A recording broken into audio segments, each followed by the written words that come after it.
係係各位網友嗱，繼續講石火光宗嘅74年。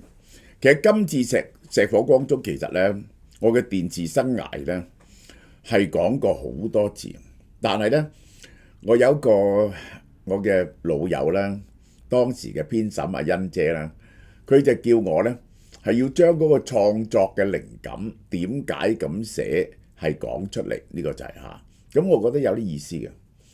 因為咧，其實每寫一個劇集咧，都有 inspire by 乜嘢觸發我嘅靈感嘅。咁呢次咧，我就講天閘變，講天閘變啦嚇。好啦，嗱，我呢個雅烏樂，我而家真係用雅烏樂喎。佢係第3代嗰個係呢個升級銀離子覆蓋配方嚇，冇陽光你搽咗都會變黑噶啦，而且護膚護髮係植物嘅。不含 PPD、氧化氫、阿摩尼亞同重金屬，非常方便，搽一搽佢2-3個禮拜，一支可以用幾個月。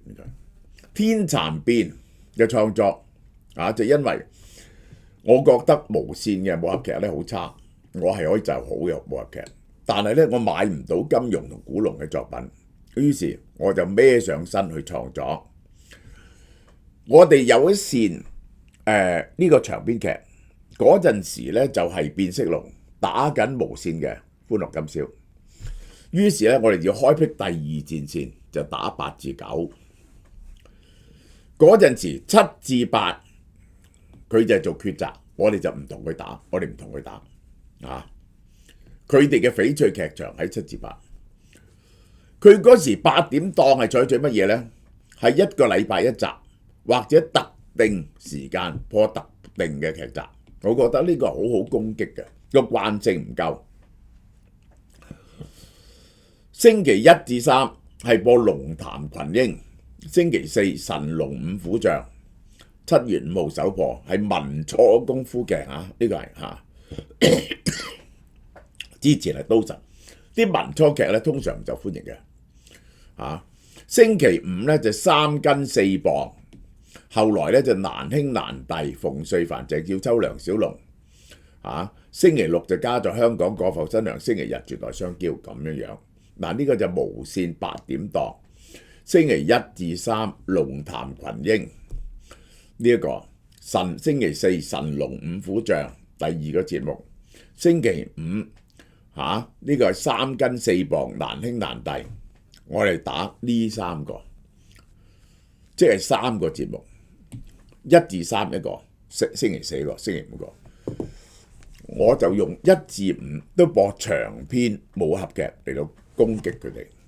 好啦，嗱，我啲戲咧其實咧每一部我會講俾你聽，我 inspire 我個靈感係點嚟，所以講話邊個創作嘅咧，你唔可以拗，因為咧只有我先知道係點解咁樣創作。我有一個好朋友啦，欣姐而家加拿大啦，佢叫我。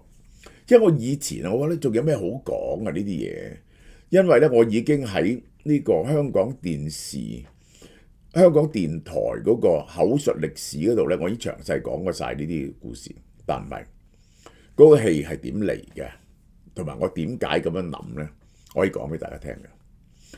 呢一個會夠膽創造個長篇電視劇，就因為長篇武俠電視劇，就因為我好熟悉武俠小說啊嘛。咁要創造武俠小說咧，我就有一個根據嘅，其實係佢唔係跟足嘅，我唔係跟足嘅，但係咧佢嗰個主要脈絡咧就係有個原始嘅古仔，呢個古仔咧叫《劍神傳》，就係天蠶變嘅原始版本。呢個《劍神傳》，《劍神傳》咧係3部曲嚟嘅，好長嘅。先落關落風雲先，然後《劍神傳》。最後咧八表鴻福，佢係由僆仔一個道童開始，變到大俠，變到天下無敵。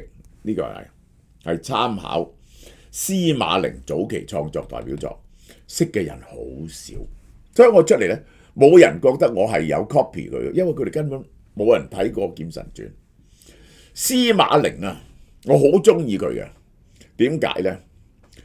我當然係中意金庸啦，嗰陣時。而家我冇耐性去睇金庸。古龍咧就成日都爛尾嘅，司馬寧我特別中意，佢嘅好處喺邊度呢？佢嘅書入邊夾咗好多學識喺入邊，講好多嘢呢係真係佢識嘅啫。呢個人博學到不得了，而聰明到不得了，好可惜呢個係呢個呢，佢係大二嗰時寫嘅，一出版就轟動江湖。1989年7月，好早死，病逝於廣東汕頭故居，享年56歲。呢個就係第一部《關洛風雲》係前傳，第二部《劍神傳》正傳，第三部《八表鴻風》。其實係講乜嘢嘢呢？呢個名唔啱啊！其實係石軒宗啊，佢呢就係被遺棄嘅，係個棄嬰嚟嘅。呢個呢，因為好多嘅假嘅版本啦，嗱呢啲資料係錯嘅，呢個資料係錯嘅，呢啲資料錯嘅，呢個資料係真。石軒宗係崆峒派掌門，唔係喎，應該係青城派，嗱又錯嘅資料。霞虛真人嘅關門弟子，佢哋呢係有個鎮派之寶上清寶錄，剩翻上冊，要揾翻下冊先至可以練翻佢嗰種失傳嘅技術，先天罡氣。只有先天罡氣呢，先至能夠，即係咧佢嗰啲氣功分為先天同後天。先天罡氣呢，一使出嚟呢，霹靂一聲，哇！個威力咧大到不得了。佢由一個道童開始就係呢，佢嘅師傅就係呂賜，佢哋師傅呢，就經常呢，就同第一反派呢個青城派同埋呢一個鬼舞陰基鬥十幾二十年咧，都要比武嘅。但係佢上一代打輸咗之後呢，就失咗上清秘錄嘅下半集，所以佢哋已經咧學唔到呢個先天罡氣嚇。咁佢呢，就係去呢個找尋嘅過程。嗱，呢個首先我學咗佢係乜嘢呢？我好中意佢乜嘢呢？呢個鬼舞陰基，佢用一支龍頭拐杖，一推出嚟嗰下咧，用先天罡去砰一聲就打到石軒宗飛咗落山。石軒宗第一次就俾佢一打咗落山，根本係咁犀利，冇得鬥啊！佢嘅青城派嘅劍術咧好犀利，但係佢擋佢唔到嘅。呢個三上碧雞山鬥鬼舞，3次上去同佢打，係以卵擊石。呢一個天蠶變 exactly 有呢3場。第一次上去俾佢打落山。第二次我話俾你聽，佢愛上咗呢個朱靈。朱靈咧係乜嘢咧？佢係鬼舞陰基嘅徒弟。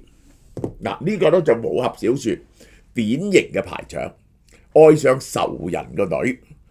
點解愛上個仇人個女好犀利？我都話愛情片就係講愛你唔能夠愛嘅人，呢個係幾大鑊咧？係咪啊？呢一個最令我感動嗰場咧就係咧，朱靈啊喺天蠶變有嘅，就係鬼舞陰基有個大徒弟就叫黑無常，好醜樣嘅。喺我哋部戲入邊咧就係變咗係嗰個韓義生做，佢聽師傅命令，個爸爸喺嗰部戲嘅爸爸就要佢嫁俾呢一個韓義生，佢着晒新娘服。石軒宗明明唔夠打，走上嚟，佢一見到石軒宗搣晒自己新娘件衫，鳳冠霞帔，要跟石軒宗走。第2次被打落山，呢個係呢個第2次被打落山。呢幾個情節喺天蠶變係存在嘅，三鬥獨孤無敵，然後愛上咗獨孤無敵個女，就係呢個獨孤鳳啊，呢個就係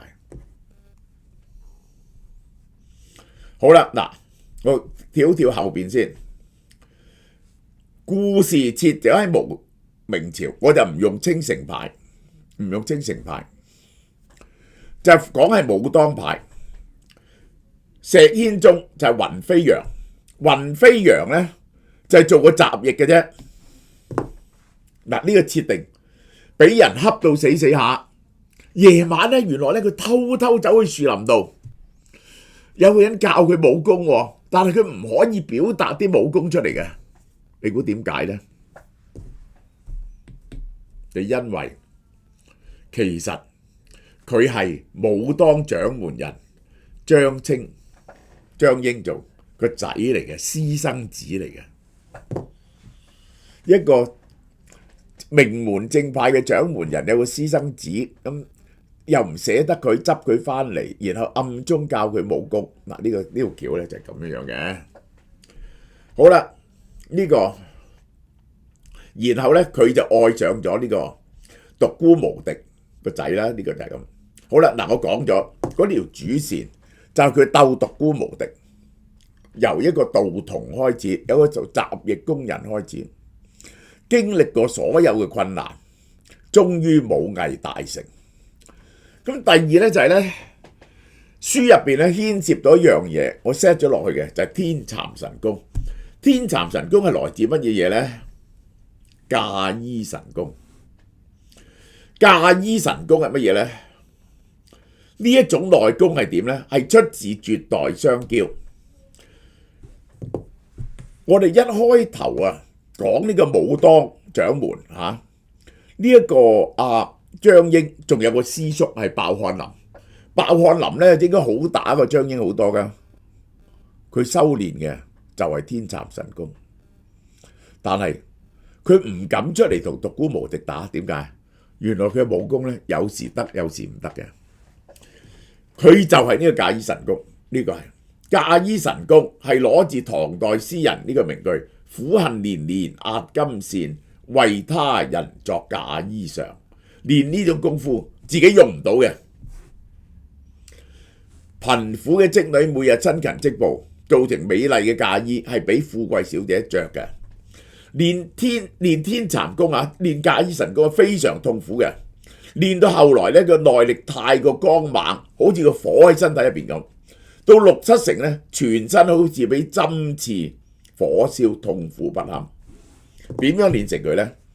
有2個方法，就係自己嘅功夫毀於一旦，將佢完全俾晒其他另一個人。呢個就係嫁衣神功、天蠶神功。然後要毀滅咗自己嘅功夫，然後再練一次。你第2次練呢，佢就會成熟啦。呢個功夫就第1次太過猛烈，再練第2次佢就好成熟，就變咗個好犀利嘅。天蠶變就係咁樣，天蠶變就係咁樣。嗱，雲飛揚就係武當雜役，獨孤無敵就係無敵門宗主，三上呢個去鬥呢個無敵門。佢練嘅就係滅絕神功。馬敏儀就係清武當派弟子。嗱，呢個角色又似乜嘢呢？我一定要講，佢又暗戀自己嘅師妹，點知咧師妹中意又俾個靚仔溝咗。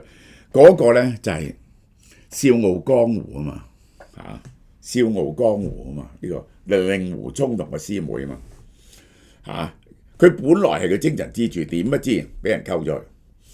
佢就呢個咧就獨孤鳳啦，就係獨孤無敵個女。呢個人咧性格豪放，但係2個人咧注定係悲劇嚟嘅。點解咧？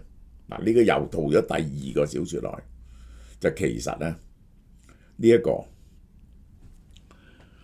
雲飛揚咧係張英同獨孤無敵個老婆暗中相戀生出嚟嘅。2條友其實係兄妹嚟嘅。嗱，呢個係咪自韓講嘅？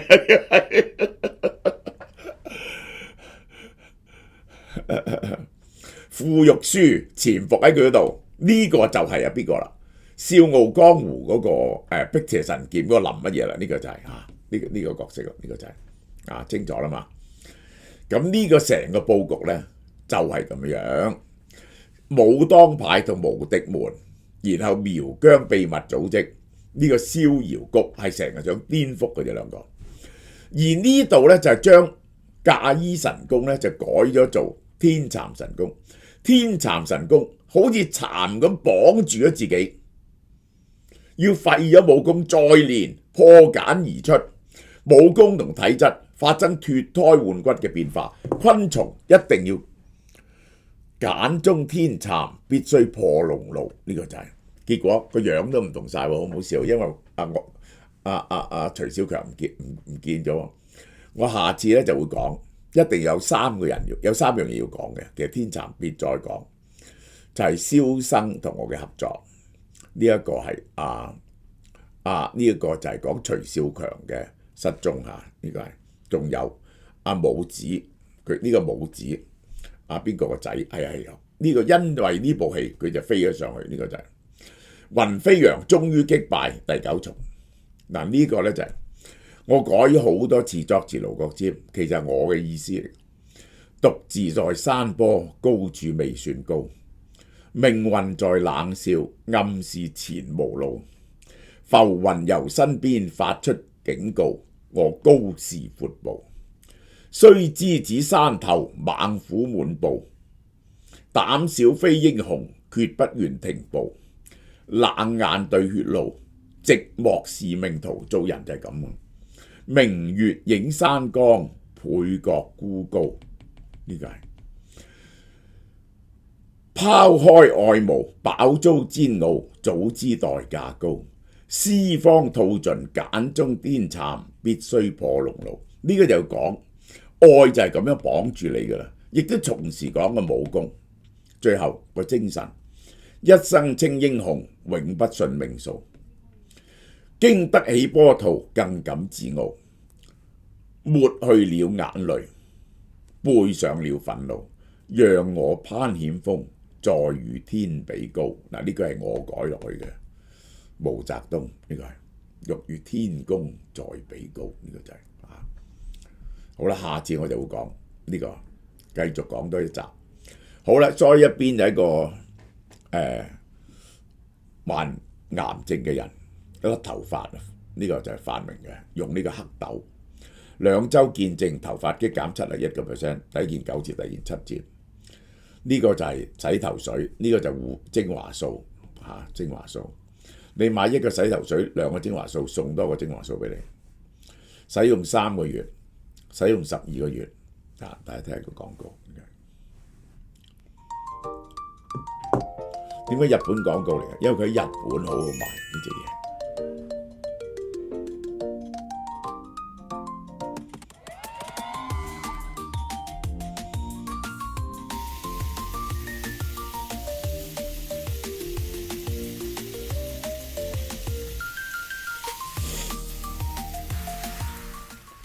好嘛，多謝晒大家。好啦，嗱，人生下半場活出最佳狀態，呢個新配方，呢個就係呢個新嘅長壽配方係點樣呢？我先講咗個 format 俾大家聽先。呢個呢就係有 MMN 亞精胺白藜蘆醇，係加重咗白藜蘆醇，加重咗 MMN， 而係擺咗個新嘅嘢落去，就係亞精胺。最新科研結果。同時加強咗 TMG， 加咗維他命 C。我解釋個配方先，呢、個就係咁樣。57600嗰陣時咧57600嗰陣時咧就係每日咧係400mg，而家咧就係咧分2粒，就450mg。我哋覺得加到450mg咧係最適當嘅。然後 TMG 咧由30mg 加到50mg， 呢隻好名貴嘅白藜蘆醇咧就加到100mg， 亞精胺 10mg， 維他命 C 120mg。個理由係點解咧？就係咁解嘅。其實咧而家嘅科研究咧就係咧長壽咧係有幾個關鍵嘅。MNN 就係將你個端粒體延長。等你個細胞可以 reproduce。佢配合白藜蘆醇咧，就係令到個威力增加 1.6 倍嘅，尤其是配到100 mg 嘅白藜蘆醇。而家擺咗亞精胺落去又係乜嘢嚟嘅咧？亞精胺咧就係呢個最新嘅科研結果嚟嘅，就係咧佢可以幫助你個細胞自噬，即係咧我哋 fasting 嗰陣時啊，禁食嗰陣時咧，點解要禁食咧？16/8咧，就因為我哋會食翻自己嗰啲殘餘嘅唔健全嘅細胞，令你個身體咧就健康好多。嗱，下邊咧係有咁多份醫療報告，大家睇下，係嚴肅嘅喺大醫療雜誌入邊嘅報告，就係呢3樣嘢加埋係黃金鐵三角，對於呢個長壽健康咧係最有效嘅。呢個3個加埋係有幾份醫療報告俾大家睇下，唔係普通嘅醫療報告，喺大醫學雜誌發出嚟嘅正式報告。MNN 加白藜蘆醇加亞精胺，呢兩個駁長個端粒體，呢兩個會駁長你個細胞嘅端粒體，呢個會食翻你嗰啲壞嘅細胞。TMG 就係抗氧化嘅，加埋維他命 C 嘅幫助。其實總共係4樣嘢嚟嘅啫。呢個研究長壽就係端粒體，呢一個細胞自噬，呢個抗氧化。咁每日咧係2粒噶吓，每日2粒。咁而家咧你凡係買個57600或者買個 collagen 嗰個 account 嚟買咧，第一盒就8折噶啦，1504。買到第2盒咧就1316。咁呢個係勞斯萊斯呢個係如果你想保存健康，最乾手淨腳，呢個就係駁長你嘅端粒體，呢個威力龐大，每日食450 mg 加100 mg 嘅白藜蘆醇，然後就係亞精胺幫你排除嗰啲唔健康嘅細胞，然後呢個 TMG 加埋維他命 C 就係抗氧化，呢個就係消除慢性發炎嘅現象。